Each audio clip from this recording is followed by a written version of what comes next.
नमस्कार, बहुत स्वागत है आपका बिग ब्रेकिंग में। खबरों के साथ मैं हूं रीनू यादव। शुरुआत करेंगे भोपाल से बड़ी खबर की, जहां सीएम डॉक्टर मोहन यादव का बड़ा ऐलान। एमपी के स्कूल कॉलेज में पढ़ाया जाएगा राम कृष्ण का पाठ। कृष्ण के जीवन को पाठ्यक्रम में शामिल किया जाएगा। सीएम ने कहा, जहां राम के जीवन को पाठ्यक्रम में शामिल किया जाना है, उच्च शिक्षा स्कूल शिक्षा विभाग के कोर्स में शामिल होंगे पाठ्यक्रम। राम गमन पथ, श्री कृष्ण पथगमन पर हो रहा काम हमारे घोषणा पत्र में भी है, हम इस पर काम कर रहे हैं, सीएम ने बयान दिया। तो भोपाल से खबर है, जहां पर सीएम डॉक्टर मोहन यादव का बड़ा ऐलान। एमपी के स्कूल कॉलेजों में अब राम कृष्ण का पाठ पढ़ाया जाएगा। कृष्ण के जीवन को पाठ्यक्रम में शामिल किया जाएगा। तो वहीं दूसरी तरफ राम के जीवन को पाठ्यक्रम में शामिल किया जाना है। सीएम ने ऐलान किया है, उच्च शिक्षा स्कूल शिक्षा विभाग के कोर्स में शामिल होंगे दोनों ही पाठ्यक्रम। जहां राम गमन पथ, श्री कृष्ण पथगमन पर हो रहा है काम, हमारे घोषणा पत्र में भी है और इस पर हम काम कर रहे हैं।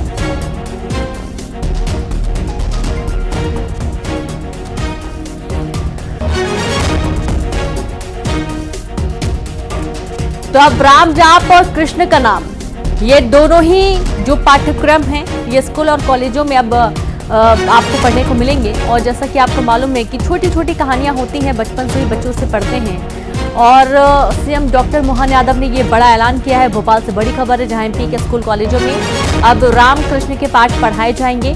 जहां कृष्ण के जीवन को पाठ्यक्रम में शामिल किया जाना है, तो वहीं दूसरी तरफ राम के जीवन को भी पाठ्यक्रम में प्रदर्शित किया जाएगा। और सीधे रुक करेंगे, संवाददाता शैलेंद्र चौहान जुड़ गए हैं। शैलेंद्र, अब सीएम ने बड़ा ऐलान कर दिया है कि अब स्कूल कॉलेजों में राम और कृष्ण के लिए पाठ पढ़ाया जाएगा। जी देखिए, बिल्कुल आज सीएम डॉक्टर मोहन यादव योग दिवस पर योगा कर रहे थे। उसके बाद उन्होंने एक बड़ी घोषणा की। उन्होंने कहा कि मध्य प्रदेश में न केवल राम बल्कि कृष्ण दोनों को सिलेबस में लिया जाएगा, उनकी जीवनी के बारे में उनके पाठ्यक्रम में शामिल किया जाएगा। और स्कूल और कॉलेज दोनों में ही न केवल स्कूल में पढ़ाई होगी बल्कि कॉलेज में भी इसके लिए विशेष एक सिलेबस बनेगा और उसे शामिल किया जाएगा पाठ्यक्रम में। तो निश्चित ही यह इसलिए भी जरूरी है क्योंकि राम और कृष्ण का नाता मध्य प्रदेश से बड़ा गहरा रहा है।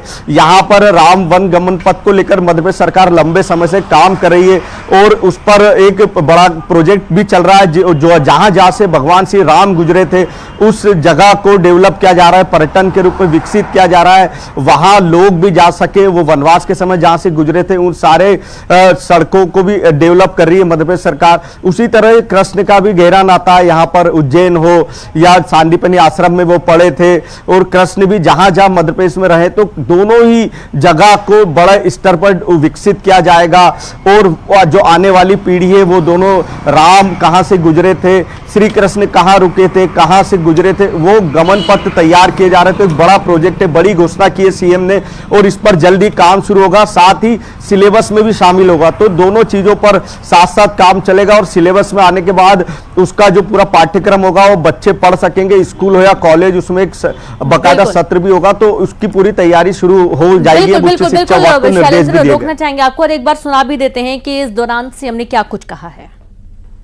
मध्य प्रदेश सरकार ने श्री राम पथगमन, श्री कृष्ण पथगमन दोनों बड़े प्रोजेक्ट हाथ में लिए हैं और इन पथगमन के आधार पर मध्य प्रदेश में भगवान राम किन किन स्थान पे गए हैं, उन प्रत्येक स्थान पर जाकर के उन स्थानों को चिन्हित करके उनको तीर्थ के रूप में विकसित करने का सरकार ने पहली बार में गठन के साथ ही निर्णय किया था। हमारे घोषणा पत्र में भी था। मुझे इस बात की प्रसन्नता कि हम इस पे काम कर रहे हैं। साथ ही साथ ये भगवान कृष्ण भगवान राम की जीवन की पाठ्यक्रम संबंधित जो भी उपलब्धियां हैं उसको भी हम पाठ्यक्रम में उच्च शिक्षा स्कूल शिक्षा में लेने वाले हैं। तो सुना आपने। और हमारे साथ बीजेपी से नेहा बग्गा जी जुड़ गए। नेहा जी, बहुत स्वागत है आपका। ये एक नया ऐलान सीएम ने किया है, जहां पर उनका ये कहना है कि राम और कृष्ण का पाठ अब स्कूल और कॉलेजों के जो पाठ्यक्रम होते हैं उसमें जोड़े जाएंगे। कब से ये पूरा प्लान है? क्या इसी सत्र से ये शुरुआत हो जाएगी या इनकी कुछ अलग पुस्तकें होंगी? नेहा जी, नेहा जी, आपको मेरी आवाज आ रही है क्या? तो शायद उनको सुनाई नहीं दे रहा है। भूपेंद्र गुप्ता जी कांग्रेस प्रवक्ता हमारे साथ जुड़ गए हैं। भूपेंद्र जी, बहुत स्वागत है आपका न्यूज 18 पर। सीएम ने कहा है कि अब राम और कृष्ण का पाठ सत्र में जोड़े जाएंगे, यानी कि जो ये सत्र आने वाले हैं इनमें या तो हो सकते हैं या तो आगे हो सकते हैं, यानी कि बच्चों को अब राम और कृष्ण का पाठ पढ़ाया जाएगा। रिएक्शन सर आपका इस पर? इसमें कोई दिक्कत की बात नहीं है, मगर साथ में सभी धर्मों के बारे में पढ़ाया जाना चाहिए। गुरु नानक देव जी के बारे में भी पढ़ाया जाना चाहिए, भगवान महावीर स्वामी के बारे में भी पढ़ाया जाना चाहिए, यीशु के बारे में भी पढ़ाया जाना चाहिए। तो अगर हमें धर्म की शिक्षा देनी है तो क्योंकि भारत जो है एक कहना चाहिए धर्मनिरपेक्ष देश है, वहाँ सभी धर्मों को आप बारे में पढ़ाओ, कोई बुराई नहीं है। और जो है बेसिकली पहले जो है पुस्तकें होती थी, मॉरल एजुकेशन होता था, नैतिक शिक्षा की किताबें होती थी जी। उनमें ये सारी चीजें पहले पढ़ाई जाती थी। ये भाजपा की जब से सरकारें आई हैं ये सब नैतिक शिक्षाएं बंद हो गई हैं। तो नैतिक शिक्षा की किताबें चालू करें, उसमें ये सारे पाठ समाहित कर दें और जो पुरानी व्यवस्था थी उसको चालू कर सकते हैं। जी, नेहा जी हमारे साथ जुड़ी हैं। जी भूपेंद्र जी, नेहा जी हमारे साथ जुड़ी। नेहा जी, आपने सुना यहाँ पर भूपेंद्र जी का कहना है कि पहले नैतिक शिक्षा की किताबें होती थी। देखिए, जो मुख्यमंत्री जी ने कहा है, मुझे लगता है कि आज की पीढ़ी के लिए आवश्यक है। ये केवल धार्मिक ग्रंथ नहीं है, बल्कि ये जीवन शैली है, इसमें जीवन के तंत्र छिपे हुए हैं। और श्रीमद् भगवत गीता हो या रामायण जी हो, ये हम लगातार देखते हैं कि अनेकों इंटरनेशनल प्लेटफॉर्म्स पे भी इनका उपयोग किया जाता है। और इसीलिए भारत में भारतीय होने के नाते तो ये बहुत आवश्यक है। जी नेहा जी, आपकी आवाज नहीं मिल पा रही है। तो ये एक लाइफ लेसन होने के नाते से केवल देश में नहीं बल्कि अंतर्राष्ट्रीय स्तर पर भी, चाहे भगवत गीता जी हो चाहे रामायण जी हो, उसके पाठ पढ़ाए जाते हैं, लाइफ लेसन्स के तौर पर पढ़ाए जाते हैं। और आज तक तो हम आक्रांताओं की वाहवाही देख रहे थे, अकबर दी ग्रेट पढ़ रहे थे। तो स्वाभाविक है जो तुष्टीकरण की नीति वाले लोग हैं, उन्हें जब धर्म ग्रंथों की बात होगी, जब लाइफ लेसन्स की बात होगी, जब जीवन के मूल की बात होगी, तो उनको दर्द होना स्वाभाविक है। भूपेंद्र जी, एक रिएक्शन छोटा सा आपका। बुद्धिहीन लोग ही जो है विवेक को विरोध समझते हैं। मैंने तो कोई विरोध किया नहीं, मगर रट के आए थे कि कांग्रेसी विरोध करेंगे तो हमें ये बोलना है, तो वो रटा हुआ जो है उगलदान में डाल दिया।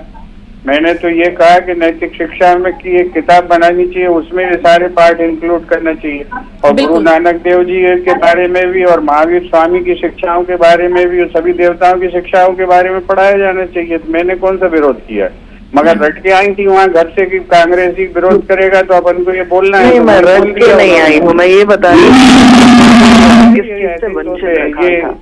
ये तो भूपेंद्र जी, स्वाभाविक है क्योंकि आप लोग तो वो लोग है ना जो कमरा बंद करके कहते हैं 90% ने वोट नहीं दिया तो इसी की बात करते हैं, कांग्रेस की जमीन खसक जाएगी। अब ये बोर्ड में घुस गई, अभी जो है अभी बात हो रही है, बोर्ड में घुस गई है। ये मुख्यमंत्री जी ने जो कहा, जो मुख्यमंत्री जी ने कहा महत्वपूर्ण था, बोर्ड बोलने लगे क्योंकि जनता पार्टी ये भारतीय जनता पार्टी के हुए से ज्यादा कुछ नहीं बोल सकती है।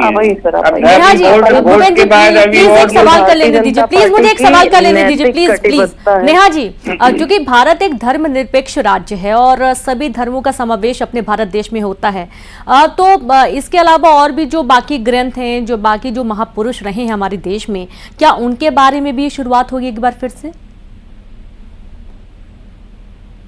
मंत्र हैं, चाहे रामायण जी हो चाहे भगवत गीता जी हो। और आदरणीय मुख्यमंत्री जी ने जिस बात का ऐलान किया, मैंने आपसे कहा कि इंटरनेशनली गुरु नानक देव जी के बारे में तो बोलो, गुरु नानक देव जी, गुरु नानक देव शामिल करो इनको बीच में। प्रवक्ता है भूपेंद्र जी, कृपया करके बोलो ना, इनपे भी बोलो। आज चाहे गुरु नानक देव जी का पाठ हो, आज चाहे गुरु नानक देव जी हो चाहे महावीर स्वामी हो, ये बोलिए निश्चित तौर पे होगा, निश्चित तौर पे होगा। वो कह रही है कि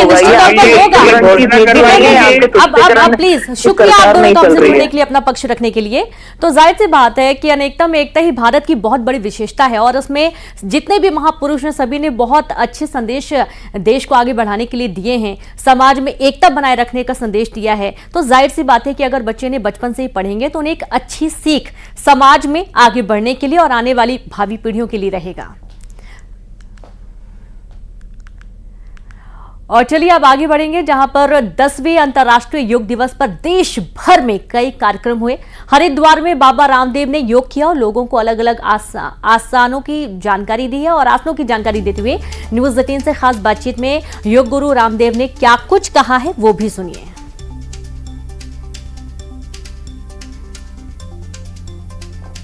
हमारे साथ योग गुरु स्वामी रामदेव जी मौजूद हैं। सर, अंतर्राष्ट्रीय योग दिवस पर आपकी ओर से कुछ विशेष 5 बजे से अब तक हम कम से कम 100 से अधिक योग की क्रियाएं कर चुके हैं, जिसमें योगिक व्यायाम भी, आसन भी है, प्राणायाम भी है, ध्यान भी है, और जिसमें सारी समस्याओं का समाधान है।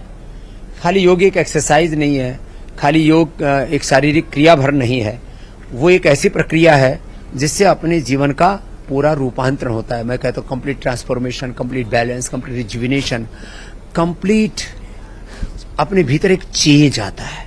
एक जन्म माँ की कोख से, दूसरा जन्म योग से मिलता है हमको। आज हमने देखा, अभी तक एक बात चलती थी आयुर्वेद को लेके, आज हमने यहाँ पर मंच पर बिल्कुल प्रत्यक्ष रूप में देखा कि आपने असाध्य रोगों को भी यहाँ पर शीर्षासन करा दिया है। क्या कुछ प्लान है और क्या ये शीर्षासन कभी राजनीति में भी कराने का विचार है? ना, अभी तो राजनीति में तो ऐसे ही किसी का शवासन हो रहा है, किसी का सुखासन हो रहा है, किसी का शीर्षासन हो रहा है। ये तो राजनीति में तो उथल पुथल चलती रहेगी, पक्ष प्रतिपक्ष विपक्ष जो भी शब्द बोले, लेकिन योग न पक्ष है न प्रतिपक्ष है। योग तो एक निष्पक्ष तत्व है जो सबके हित के लिए। और हमने BP, sugar, thyroid, asthma, arthritis, liver, kidney failure, cancer, ऐसे न्यूरो प्रॉब्लम्स, SLEMS, पार्किंसन जैसे रोग, इनको रिवर्स किया है प्रमाणों के साथ।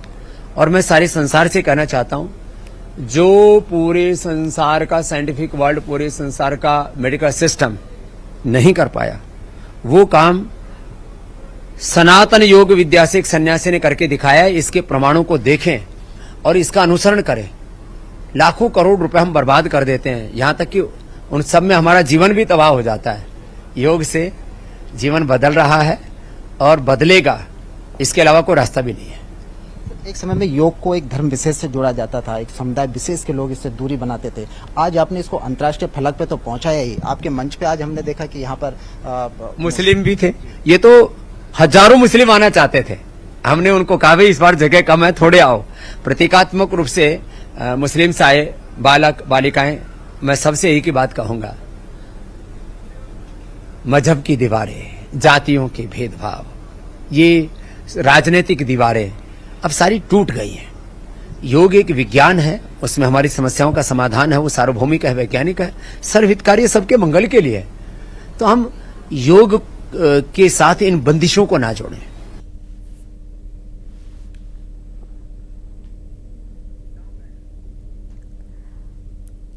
वहीं सतपुड़ा के सबसे ऊंचे शिखर पर भी योग दिवस के मौके पर योग अभ्यास किया गया। पचमढ़ी के धूपगढ़ में योग दिवस के मौके पर पहुंचे पर्यटकों और अधिकारियों ने बारिश और प्राकृतिक सुंदरता के बीच योग किया।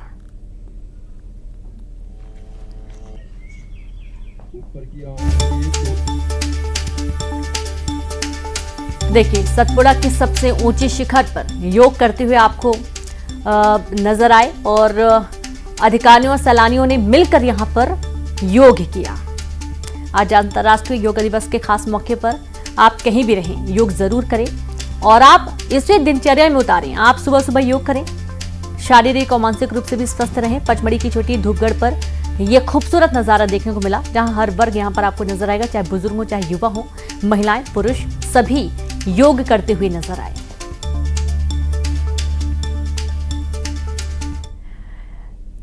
उज्जैन में 10वां अंतर्राष्ट्रीय योग दिवस के मौके पर दशहरा मैदान में योग कार्यक्रम का आयोजन हुआ और उसके साथ ही शिप्रा नदी पर शिप्रा तैराक दल के बच्चों ने नदी में योग करके पिरामिड बनाया, तो वहीं पानी में ओम की और त्रिशूल की आकृति भी बनाई गई। तस्वीरें देखिए, जहां पर शिप्रा नदी में बच्चे योग करते हुए नजर आए हैं। नदी में बनाई पिरामिड की आकृति और त्रिशूल बनाते हुए भी बच्चे नजर आए। बहुत ही जोरदार।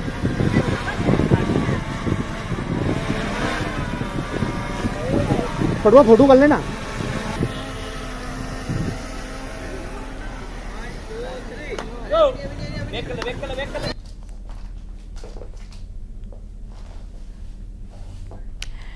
और अब सिवनी से खबर है, जहां गौवंश की हत्या के विरोध में जिला बंद। जिले के सभी बड़े शहरों में दिखा बंद का असर। जिला मुख्यालय केवलारी में बंद का असर देखने को मिला। छपारा, लखनादौन में बंद का असर दिखाई दिया। सुबह से ही लोगों ने खुद बंद की दुकानें, और जिस तरीके का घटनाक्रम सिवनी से सामने आया है उसके बाद काफी हंगामे के आसार। गौवंश की हत्या के विरोध में जिला बंद रहा और जिले के सभी बड़े शहरों में बंद का असर देखने को मिला है। जिला मुख्यालय केवलारी में बंद का असर देखने को मिला। छपारा, लखनादौन में दिखाई दिया बंद का असर, और लोगों ने खुद ही अपनी दुकानें बंद रखी। बाजार पूरा बंद है, सन्नाटा पसरा हुआ है। और ये तस्वीर आप देखिए, जहां ये पूरी घनी बाजार है जो कि आपको बंद नजर आ रही है। और जिस तरीके से गौवंश की हत्या की गई है, निर्मम हत्या की गई है, उसके बाद लगातार विरोध के सुर, और इस दौरान जिला बंद का आह्वान किया गया है और जिले में पूरा बंद नजर आ रहा है।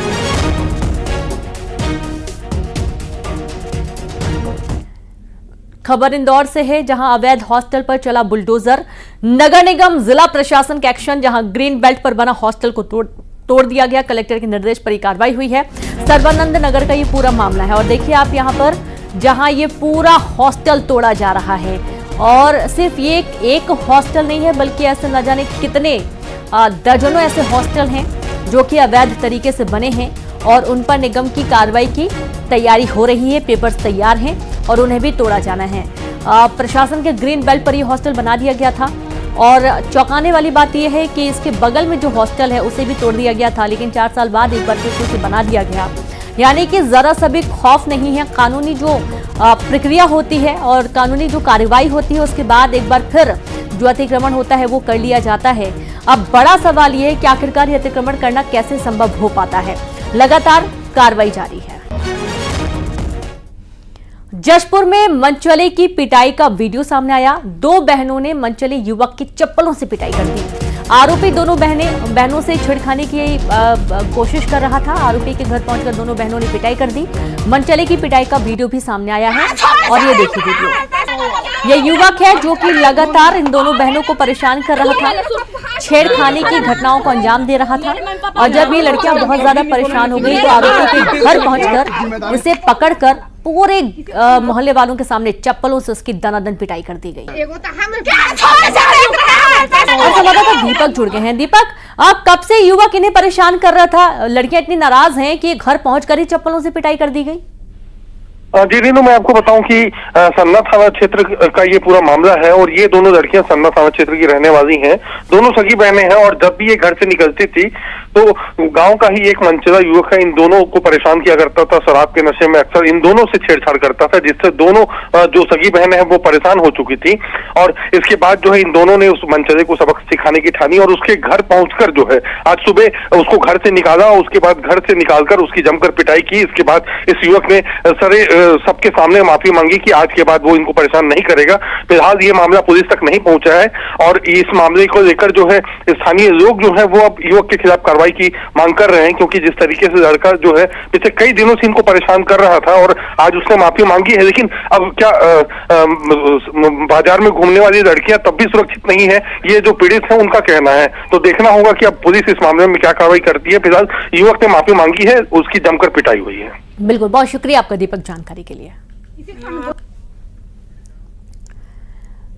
और खबर मुरैना से, जहां बदमाशों ने रेस्टोरेंट पर फायरिंग की घटना को अंजाम दिया है। सिगरेट नहीं पिलाने से बदमाश इतना ज्यादा गुस्सा हो गया कि उसने रेस्टोरेंट में खाना खा रहे लोगों में अफरा तफरी हो गई है। जैसे इसने फायरिंग किया तो यहां पर मौजूद लोग भाग गए यहां से, और मौके पर लगे सीसीटीवी कैमरे में ये पूरी वारदात कैद हो गई। आरोपियों की तलाश में कोतवाली पुलिस जुट गई है। कोतवाली थाने के गर्ल्स स्कूल रोड की पूरी घटना बताई गई है। बड़ी खबर आपको दे रहे हैं मुरैना से, जहां बदमाशों ने रेस्टोरेंट पर की फायरिंग की घटना को अंजाम दिया।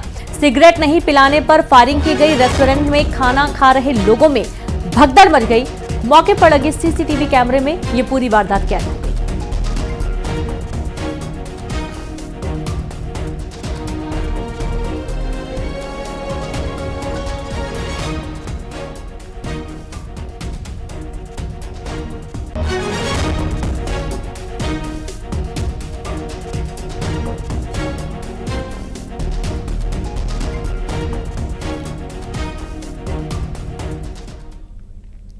तो वहीं दूसरी तरफ खंडवा में भूकंप के तेज झटके महसूस किए गए। रिक्टर स्केल पर 3.6 तीव्रता का भूकंप दर्ज हुआ है।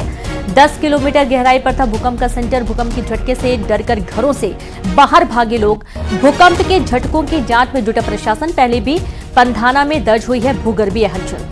बड़ी खबर आपको दे रहे हैं खंडवा से, जहां पर भूकंप के झटके महसूस किए गए हैं। रिक्टर स्केल पर 3.6 तीव्रता का भूकंप दर्ज हुआ। 10 किलोमीटर गहराई पर था भूकंप का सेंटर। भूकंप के झटके से डरकर घरों से बाहर भागे लोग। भूकंप के झटकों की जांच में प्रशासन जुटा हुआ है और पहले भी पंधाना में दर्ज हुई है भूगर्भीय हलचल।